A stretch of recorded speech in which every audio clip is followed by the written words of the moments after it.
Welcome back to my YouTube channel. নমস্কাৰ, মই ধৰিত্ৰী blog চলাই আপোনাক সকলোকে স্বাগতম জনাইছোঁ পুনৰ এবাৰ।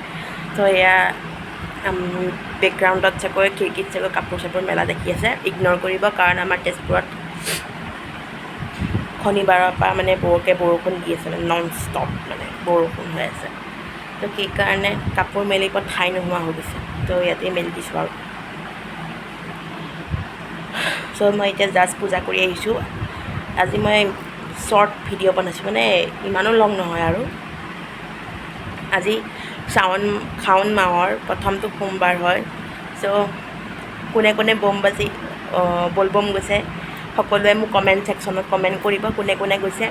ময়ো শাওণ মাহটো বহুত ভাল পাওঁ, বহুত প্ৰিয় হয় মোৰ। সৰুৰ পৰাই নাজানো, মই শাওণ মাহটোৰ কাৰণে অপেক্ষা কৰি থাকোঁ গোটেই বছৰটো, মানে অপেক্ষা কৰি থাকোঁ এইটো মাহৰ কাৰণে। আগৰ দিনকেইটাৰ পৰা জানুৱাৰীৰ পৰা মানে অপেক্ষা কৰি থাকোঁ কেতিয়া আহিবগৈ। আনকি নিজৰ জন্ম মাহটোৰ কাৰণেও অপেক্ষা নকৰোঁ, কেৱল মই শাওণ মাহটোৰ কাৰণে অপেক্ষা কৰোঁ। আৰু নাজানো শিৱ বাবাৰ কিবা আশীৰ্বাদ আছে চাগৈ। মই ফাগুণ মাহটো ভাল পাওঁ আৰু শাওণ মাহটোও ভাল পাওঁ। ফাগুণ মাহটো কিবা এটা ৰোমাণ্টিক টাইপৰ লাগে আৰু ফাগুণৰে পচোৱা বতাহখিনিত ভাল লাগে। আৰু শাওণ মাহটো মই এটা কাৰণে ভাল পাওঁ, বৰষুণৰ যোনটো আমেজ সেইটো উপলব্ধ কৰিব পাৰোঁ চাগৈ মোৰ দৃষ্টিভংগীৰে। আপোনালোকৰ কেনেকুৱা হয় নাজানো। আজি মই শাওণ মাহটোৰ প্ৰথমটো সোমবাৰ, ময়ো ব্ৰতত থাকিম বুলি ভাবিছোঁ। কিমান দূৰ ছাকচেছ হওঁ নাজানো, যিহেতুকে গাটো বেয়া। ঘৰৰ মানুহেতো কৈ আছে হবিচিয়া খালে একো নহয় বুলি, ডক্টৰেও কৈছে। কিন্তু সৰুৰ পৰা যিহেতুকে শাওণ মাহৰ সোমবাৰকেইটা মানিয়ে আহিছোঁ, সেইকাৰণে মানিছোঁ বুলি ভাবিছোঁ আৰু। কিবা এটা ভাবিয়েতো সকলোৱে মানে ন, সেই গতিকে তো বহুত ভাল লাগি আছে। মানে আজি কোনোবা কিবা ক'লেও মানে মোৰ ভালেই লাগি থাকিব, কাৰণ মই মানে শিৱ বাবাক মানে বেছি বিশ্বাস কৰোঁ। আজি চাগৈ শিৱ বাবাৰ বিশ্বাসৰ কাৰণে শিৱ বাবাই মোক ইমানখিনি আগুৱাই আনিছে ঘাট প্ৰতিঘাতৰ মাজেৰে। বহুত দুখ গৈছে, ক'বলৈ মানে ভাষা নাই। মোৰ জীৱনত যিমানখিনি দুখ গৈছে কাৰো জীৱনত এনেকুৱা নাহক, মানে মোৰ সমনীয়া ষ্টেজত মানে ল'ৰা ছোৱালী নাহক।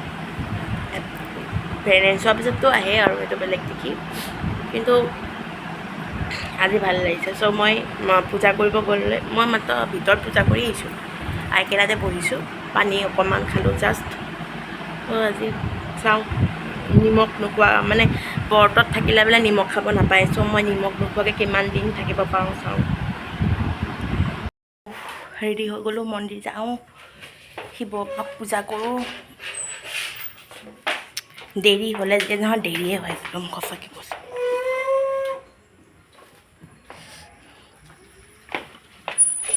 এতিয়া ৰাখিছোঁ দেই, একদম মন্দিৰত লগ পাইছোঁ। এয়া পগলা শিৱ মন্দিৰ গ'লোঁ, তেজপুৰৰ ৰুদ্ৰপথৰ পিনে আছে পগলা শিৱ মন্দিৰ। পগলা শিৱ মন্দিৰ পাই কিনে আমাৰ ৰুদ্ৰপথটো পোৱা যায়। তাৰপৰা আহি কিনে এয়া পাৰ্চেল এটা আহিলে, আকৌ লিপষ্টিক এটা অৰ্ডাৰ দিছিলোঁ। মোৰ লিপষ্টিকবিলাক শেষ হৈ গৈছিলে, সেই গতিকে হেল্ল', জাষ্ট চাকি দি আহিছোঁ, পূজা কৰি ব্ৰতটো ভাঙি কিনে আহিছোঁ।